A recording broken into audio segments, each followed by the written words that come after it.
Bah, ça s'est passé comment? Moi je sortais de la mosquée, donc je suis allé au carrefour, comme j'entendais les bruits des lacrymogènes et tout.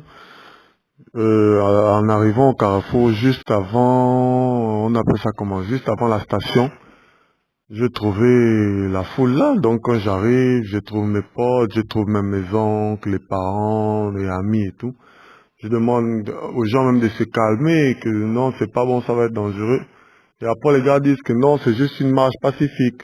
Il y a même un général qui arrive, il descend d'une voiture qui dit il faut être patient et tout, on ne va rien faire, faut garder le calme, ça va aller et tout. Donc, il demande aux gens de chanter juste l'hymne national et brandir le drapeau gabonais parce que les policiers ne tirent pas sur ça. Et d'abord, les policiers ne sont pas munis d'armes et tout. Donc, pour nous disperser et tout, mais rien, on était là.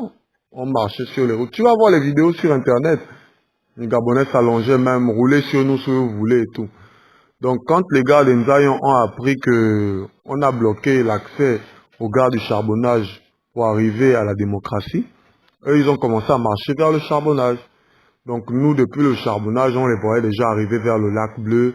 Les gens de derrière l'école normale sortaient par le raccourci qui sortait derrière la station Pétro-Gabon et tout. Donc nous, on était là, on chantait l'hymne national.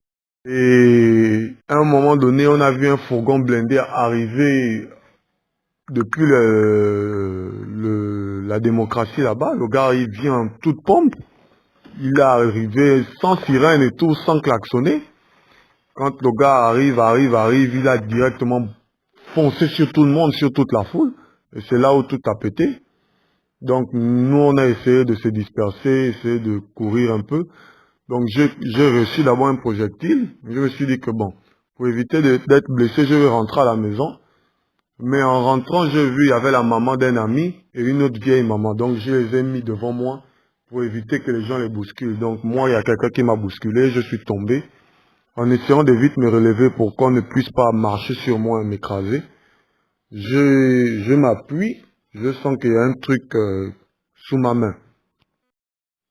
Donc le temps de lever ma main et tout, c'est la grenade qui a explosé.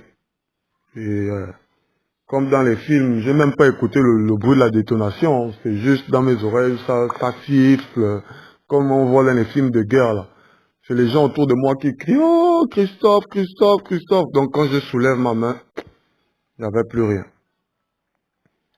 Donc j'ai couru, j'ai dit à ma petite soeur qui est médecin que j'ai perdu la main. Pourtant elle est médecin qualifiée, elle sort du CUS là, mais elle n'a même pas pu supporter. Elle est restée là crispée, donc on a couru, un pote m'a ballonné le bras avec son t-shirt.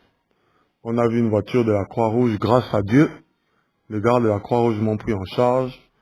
Ils m'ont donné quelques calmants, mais ça n'a même pas agi.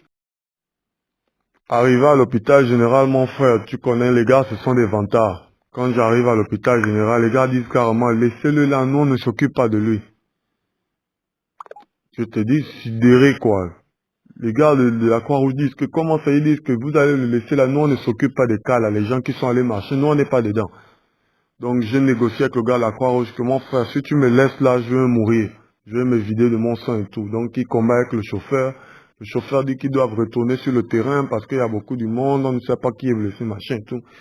Les gars combattent. Ils m'amènent au CHU de Ovendo. Et c'est arrivé au CHU de Ovendo que les gars me prennent en charge, grâce à Dieu. Ça s'est bien passé jusqu'à aujourd'hui. Mais sincèrement, c'était chaud quoi. Il n'y a pas eu, les Gabonais n'avaient aucune arme, les Gabonais ne lançaient aucune pierre. On ne faisait que chanter, c'était les recommandations qu'on avait chantées et brandissaient le drapeau gabonais. C'est tout. Les gars disent carrément, Billy Binze est passé à la télé pour dire que les Gabonais avaient les armes et tout. Or que tout le monde, les gens, les vidéos, hein, c'est encore dans les téléphones. C'est pour ça qu'ils ont bloqué Internet. Et là, on a trouvé comment quand même, on a quand même trouvé comment se connecter. Mais dès que le net va repasser là, tu vas voir les vidéos. Même quand tu vas revenir au Gabon, tu vas voir les gens, les vidéos. Comment la voiture fonce sur tout le monde. Les Gabonais sont en train de chanter, la voiture fonce sur tout le monde, mon frère. Tu vas voir, Le Gabon, c'est un pays de fous. Nos dirigeants, ce sont des malades, mon frère. Mais bon, moi, dès que c'est arrivé, j'ai directement pris le dessus que bon, j'ai perdu une main. On va pas s'arrêter là. La vie ne s'arrête pas là. Il y a des gens qui évoluent avec, il y a des gens qui deviennent riches avec. Il n'y a rien, il n'y a rien, il n'y a rien. C'est un handicap, ce n'est pas une finalité. Pour moi, c'est un nouveau départ. Comme je dis à tous mes proches. Et une autre vieille maman, donc je les ai mis devant moi pour éviter que les gens les bousculent. Donc moi, il y a quelqu'un qui m'a bousculé, je suis tombé. En essayant de vite me relever pour qu'on ne puisse pas marcher sur moi et m'écraser, je m'appuie, je sens qu'il y a un truc sous ma main. Donc le temps de lever ma main et tout, c'est la grenade qui a explosé. Et comme dans les films, j'ai même pas écouté le bruit de la détonation, c'est juste dans mes oreilles, ça siffle, comme on voit dans les films de guerre là. C'est les gens autour de moi qui crient «Oh, Christophe, Christophe, Christophe!» Donc quand je soulève ma main, il n'y avait plus rien. Donc j'ai couru, j'ai dit à ma petite soeur qui est médecin que j'ai perdu la main.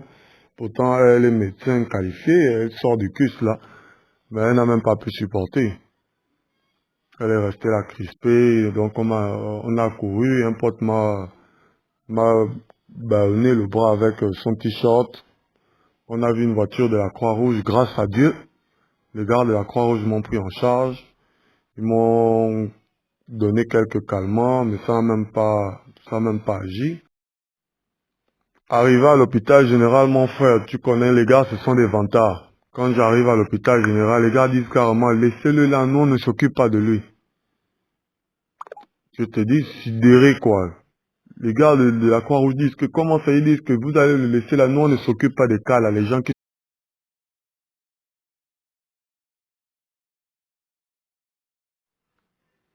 Bah, ça s'est passé comment?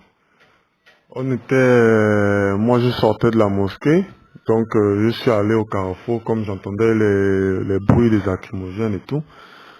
En arrivant au carrefour, juste avant, on appelle ça comment, juste avant la station, je trouvais la foule là. Donc quand j'arrive, je trouve mes potes, je trouve même mes oncles, les parents, les amis et tout.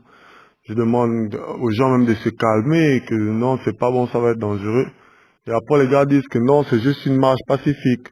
Il y a même un général qui arrive, il descend d'une voiture qui dit il faut être patient. Il sortait par le raccourci qui sortait derrière la station Pétro-Gabon et tout. Donc nous, on était là, on chantait l'hymne national. Et à un moment donné, on a vu un fourgon blindé arriver depuis la démocratie là-bas. Le gars, il vient en toute pompe. Il est arrivé sans sirène et tout, sans klaxonner. Quand le gars arrive, il a directement foncé sur tout le monde, sur toute la foule. Et c'est là où tout a pété. Donc nous, on a essayé de se disperser, essayé de courir un peu. Donc j'ai reçu d'abord un projectile. Je me suis dit que bon, pour éviter d'être blessé, je vais rentrer à la maison. Mais en rentrant, j'ai vu, il y avait la maman d'un ami et tout. On ne va rien faire. Faut garder le calme. Ça va aller et tout. Donc, il demande aux gens de chanter juste l'hymne national et brandir le drapeau gabonais parce que les policiers ne tirent pas sur ça. Et d'abord, les policiers ne sont pas munis d'armes et tout. Donc, pour nous disperser et tout. Mais rien, on était là. On marchait sur les routes. Tu vas voir les vidéos sur Internet. Les Gabonais s'allongeaient même, roulaient sur nous si vous voulez et tout. Donc, quand les gars d'Enzaïon ont appris que on a bloqué l'accès aux gars du charbonnage pour arriver à la démocratie, eux, ils ont commencé à marcher vers le charbonnage. Donc, nous, depuis le charbonnage, on les voyait déjà arriver vers le lac bleu. Les gens de derrière l'école normale